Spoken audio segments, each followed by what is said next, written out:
Last video, I spoke quite a bit about death. The certainty that Lazarus was dead, the confirmation that Jesus was dead, and the certainty of his death, and the implications of what that means really for us. And as I thought about that, I even had conversations with people after Sunday service, and they talked about, hey, that was a whole lot of death we were talking about. There was something about death that makes people uncomfortable. That shouldn't be a surprise, though, should it? Or maybe it should. Maybe it shouldn't.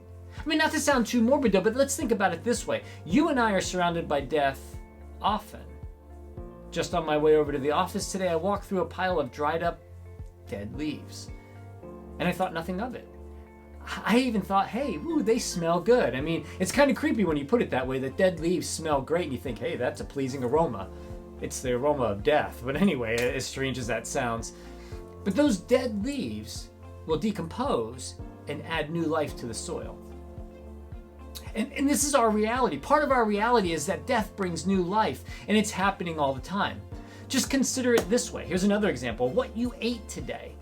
Maybe you had bacon for breakfast, or maybe a salad for lunch, or chicken and a side of green beans for dinner, or a burger, whatever it was. Realize all of those things that I just discussed were alive at some point.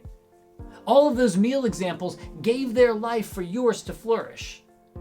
So it shouldn't shock us that it's death to bring new life is generated. That's kind of normal. Jesus speaks about it this way, of his death bringing more life, when he says this in John chapter 12, verse 24.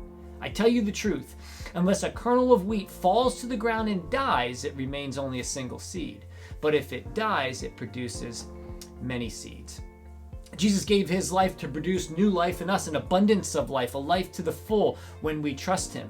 The Apostle Paul says it this way in Philippians chapter 3, verse 10. He says, I want to know Christ and the power of his resurrection and the fellowship of sharing in his sufferings. Now listen, and becoming like him in his death.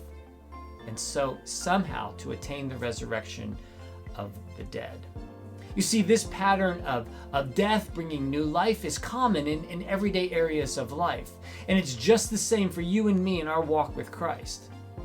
So continuing on what we talked about in our last video of letting your habits, your attitudes, your resentment and sin die so that Jesus can bring full life to you here and now in every aspect of your life, so that you and I may look like, live like, and resemble Jesus more today than we did yesterday as we continue to die and allow him to give us new life.